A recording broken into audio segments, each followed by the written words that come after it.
The doctor is in. I'm Dr. Freddie Gomez, and this is Medtalk, Healthtalk.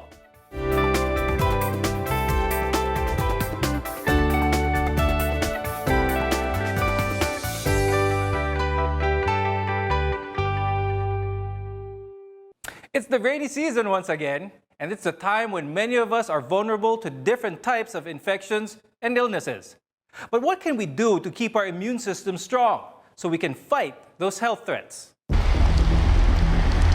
The intensity of the rain will be varying from light to heavy because of the continuous flow of the southwest monsoon.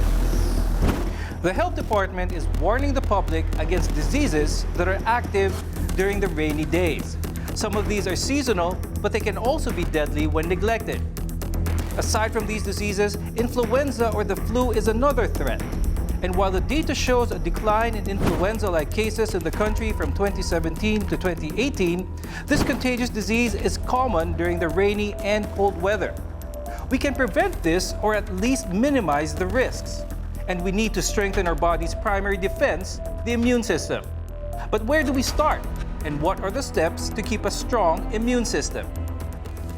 And to answer those questions, we have on the program an allergy and immunology specialist from the Makati Medical Center, Dr. Fatima Santos Ocampo. Welcome to the show, Doctora. Thank you. Thanks for having me. Now, it's the rainy season, and during this time, a lot of people feel that they should give their immune system a little bit more attention. What is it about, or is there something about the rainy season that prompts someone to take care of their immune system even more? The truth of the matter is, it's not the rainy season or the rain or the cold that makes us sick. It's really the bugs, the bacteria, the viruses. And what happens is, I think, it's more the behavior of the people when it's rainy season. So what happens is you tend to stay indoors more. So maybe you gather with a crowd more, and then you are susceptible to getting the infection from people at a higher rate because you're more exposed to them in closed spaces. So maybe that's one reason why we think that we get sick more. There are also some findings that some virus can replicate, they multiply, reproduce faster in the cold. So that can also probably contribute to the increased rate or the perception of an increased rate of having sickness. Are there some signs and symptoms that are common with those who might have a weak immune system? When we are talking about a weak immune system, we have to be careful to classify if it's a primary immune problem or what we call a primary immunodeficiency. That's a genetic condition. You're born with it. But you can also have an immunocompromised state or a weak immune system as an acquired condition. It can come from an infection, as you know, like HIV, or there's a problem with your lifestyle, like you stress out your immune system by excessive drinking or smoking, or you don't get to sleep enough. So all those things can actually make your immune system weak. Now, let's go naman to food. A lot of people who are health conscious, they have this set recipe on what types of food will be able to boost their immune system. They swear by it. Are there specific types of food that are known to be able to boost someone's immune system so that someone might be able to probably follow that, aside from probably a balanced diet? There's really none. There's no single food or group or a group of foods that would strengthen your immune system. It's really the same basic stuff. But one thing that you might see, if you're interested in the type of food that you should be eating, you may see that you may want to avoid sugar. But other than that, there's not one food that would do it for you. Now, aside from the food, a lot of people swear by certain vitamins that will help boost their immune system, make it stronger. They take certain vitamins also even when they are sick, believing that it will help them along the way. How true is this? Vitamins are part of our building blocks. So it supports all the systems, the functioning systems in our body. So they're important. However, you do get them from your food that you eat on a daily basis. Of course, fresh food, properly prepared food.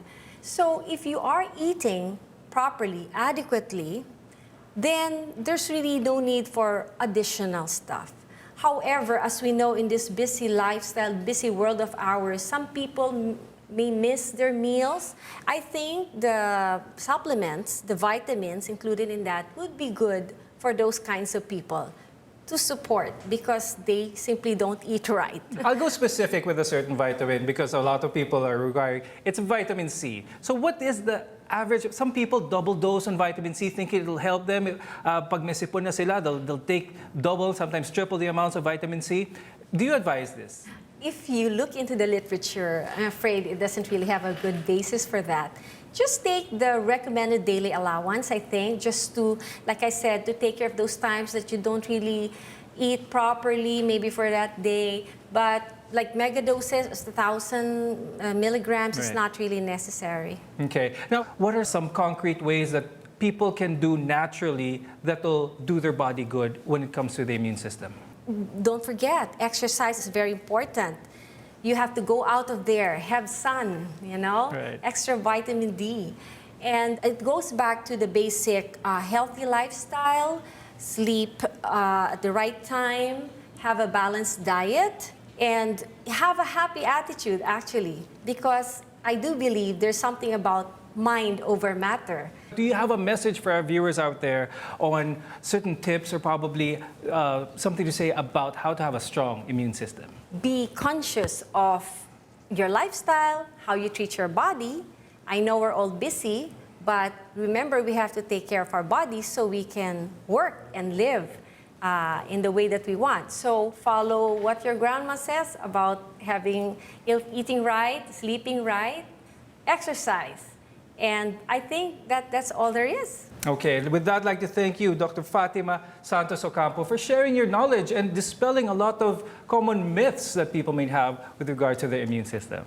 And leptospirosis, a term we commonly hear when it is rainy, but what else do we have to know about it? This topic and more when we return. Keep it here on Medtalk Health Talk, only on CNN Philippines.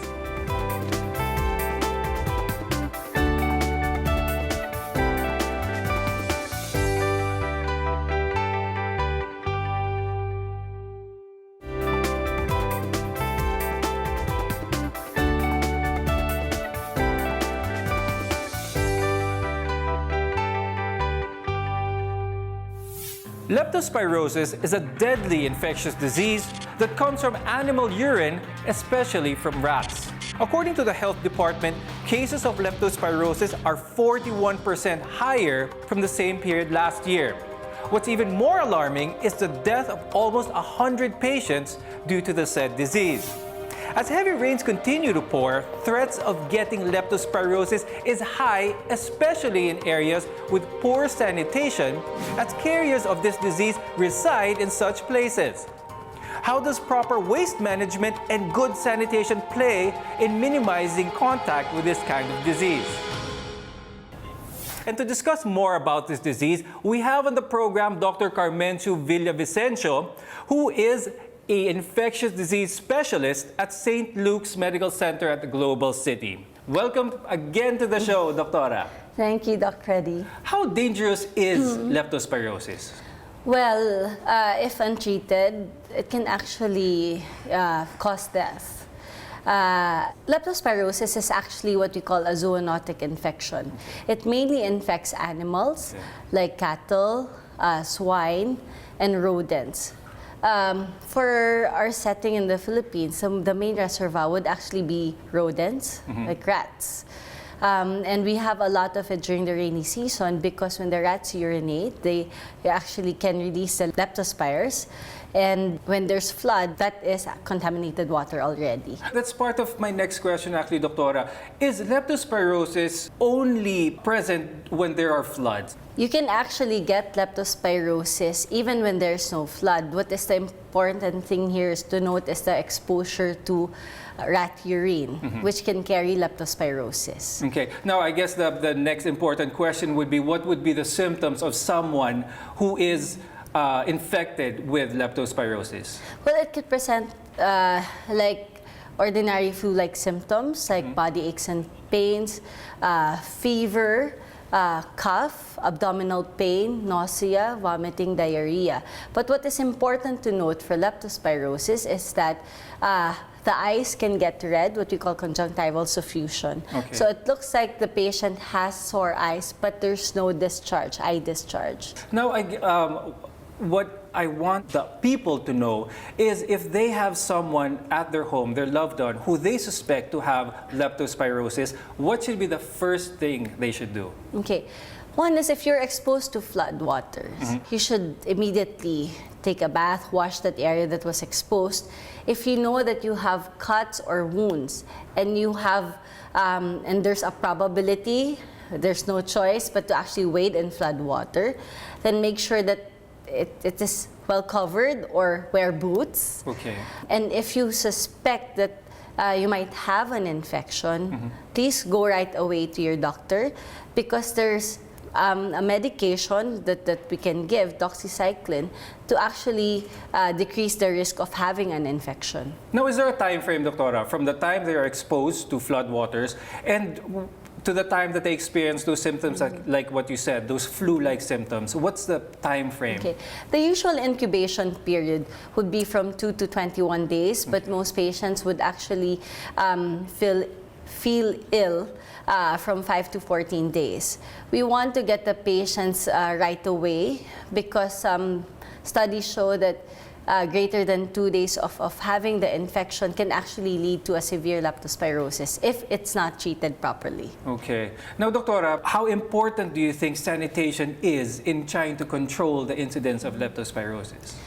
I think that is one of the things that can be done because ultimately you want to control the rat. And as you know that if you have an area that is dirty, the more that they can proliferate. But if you make sure you have clean surroundings, then you lessen the number of rats that will be there, and therefore lessen, possibility of them urinating and contaminating the water. Very well said. Now, do you have a message for our viewers out there, Doctora, to sort of keep aware of leptospirosis during these rainy times? Well, make sure that you keep your feet covered, wear boots, wash or always take a shower after if you were exposed, and always, if you have a risk, please consult your doctor so we can help you right away.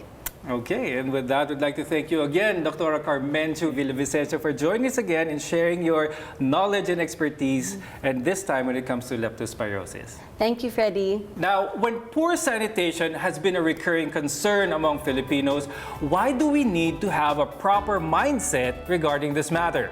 And how does proper waste management contribute to a healthier environment? Keep it here on Medtalk, Health Talk, only on CNN Philippines.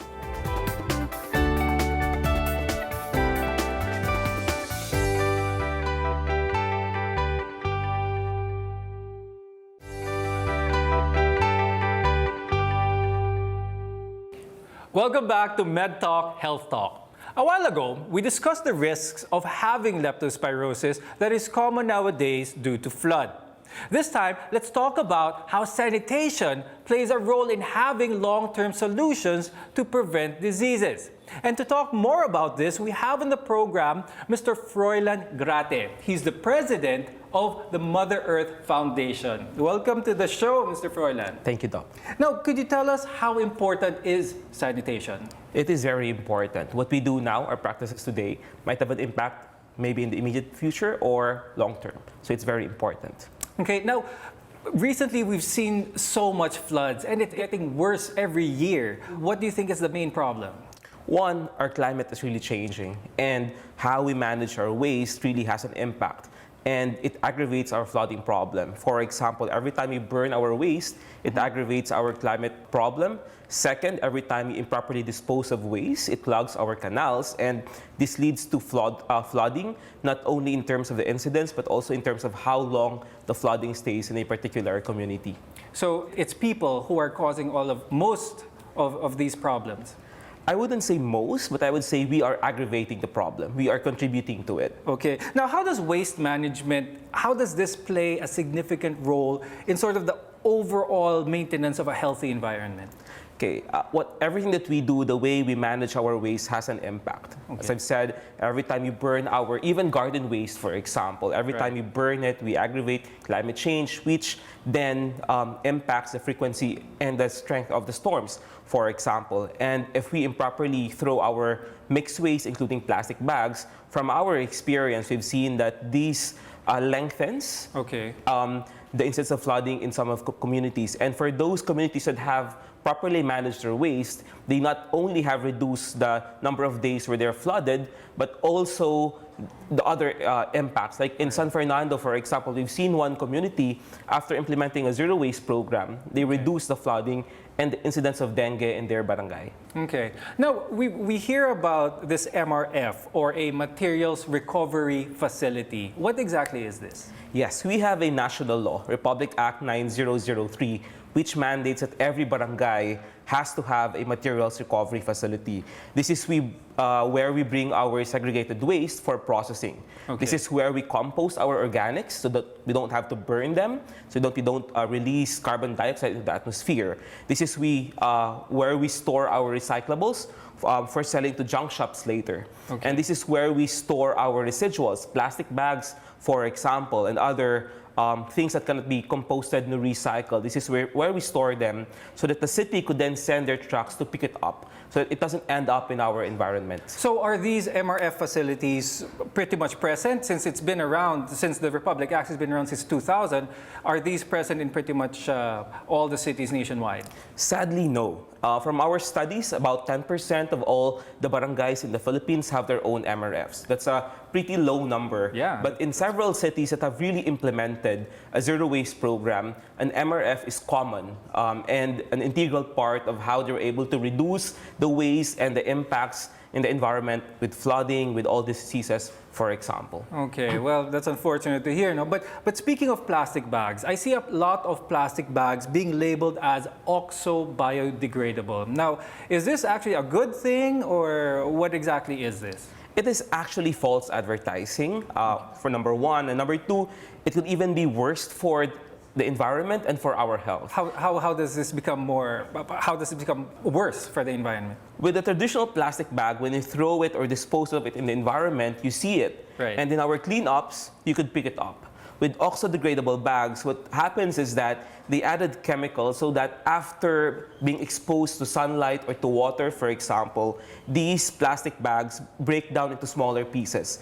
But they do not decompose. They just break down into smaller plastic particles, which is then eaten by the fishes or the other animals, which then ends up as food for us. So visually, it removes the problem, but it really doesn't solve the problem of plastic, especially of plastic pollution and the harmful chemicals that it gives us. Okay, now what do you think are the major challenges in implementing these programs that are mainly there to control the waste? Well, we have a great law, Republic Act 9003, and if we all just implement it, we won't have these problems. From our experience working with the cities of San Fernando, several barangays in Metro Manila, we've seen that people actually do comply. The important thing is that cities and barangays should have the right programs, the right systems, complying with Republic Act 9003, and our leaders should have the political will to actually implement these programs. Well, do you have a message for our viewers out there?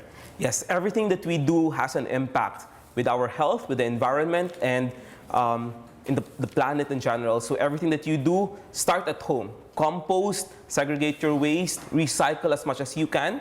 But remember the 3 R's. The first thing is R, reduce the waste that we produce. And whatever left we have to manage it the right way. Work with your cities, work with your barangay. We can do it. Okay, very well said. And thank you again, Mr. Froilan Grate, for sharing your experience and knowledge with regards to waste management. Thank you for having me here. And we'd like to thank you, our viewers out there, for joining us in this episode of Medtalk, Healthtalk. Please join us again next time as we give you more topics that enable you to take control of your health. I'm Dr. Freddie Gomez. Thank you for watching.